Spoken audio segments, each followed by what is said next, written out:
Haleluya, Bwana Yesu asifiwe. Na tunaendelea na sehemu ya pili ya kuhusu somo letu la subira mbele za Mungu. Sasa hebu tuangalie madhara ya kukosa subira.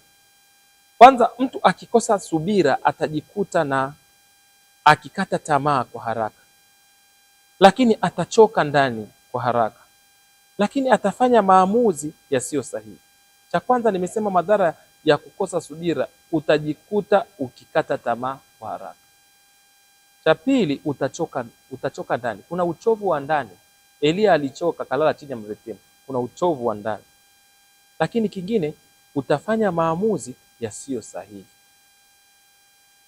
Lakini cha tatu, usikivu wako mbele za Mungu utakuwa hafifu kwa sababu una mahangaiko. Kusoma katika kile kitabu cha Mathayo sura ya 11 kwenye ule mstari wa 28 na 29 nasema njooni kwangu ninyi nyote msumbukao.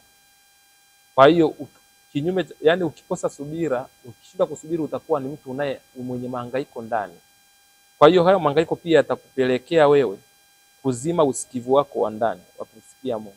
Na ndio maana unashangaa mtu mwingine, kuna mahali unaweza kupitia Mungu akwambia zima simu, nataka utafakari, nataka utulie, nataka kuongea na wewe. Anatafuta kusemesha kwa sababu usikivu wako umeibwa na mahangaiko.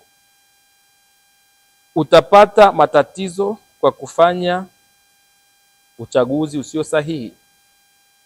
Kweli umeambiwa nakupenda ndiyo, lakini subiri kwanza.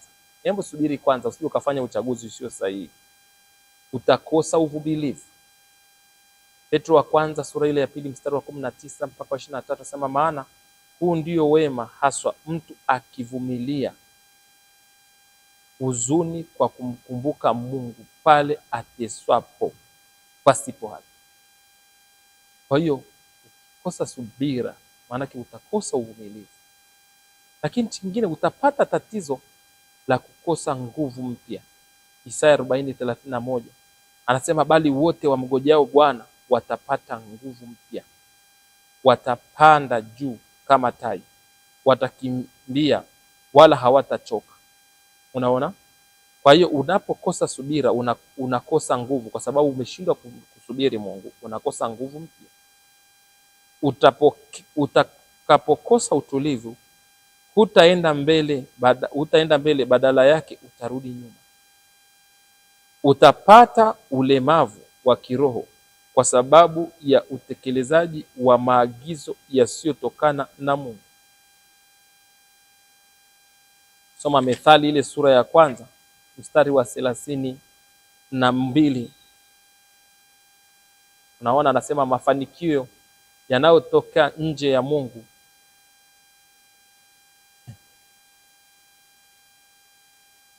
yanakuwa yamebeba maangamizi. Methali 1:30-31, maana kurudi nyuma kwao wapumbavu kutawapoteza, na kufanikiwa kwa mpumbavu kutamwangamiza.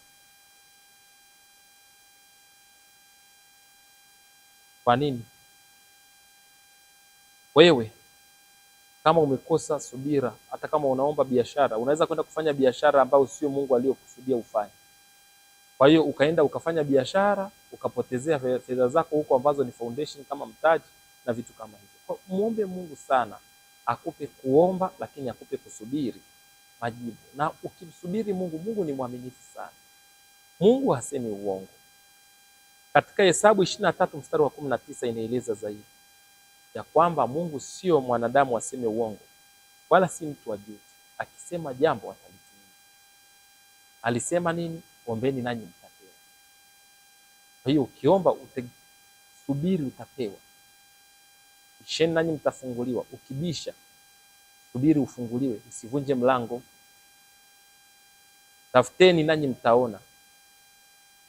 Kwa hiyo amini katika kutafuta utaona.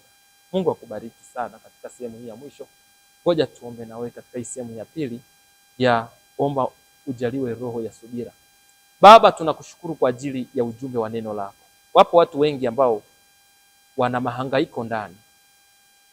Umesema jitieni nira yangu mjifunze kwangu, kwa kuwa mimi ni mpole na mnyenyekevu wa moyo, nanyi mtapata raha nafsini mwenu, asema Bwana.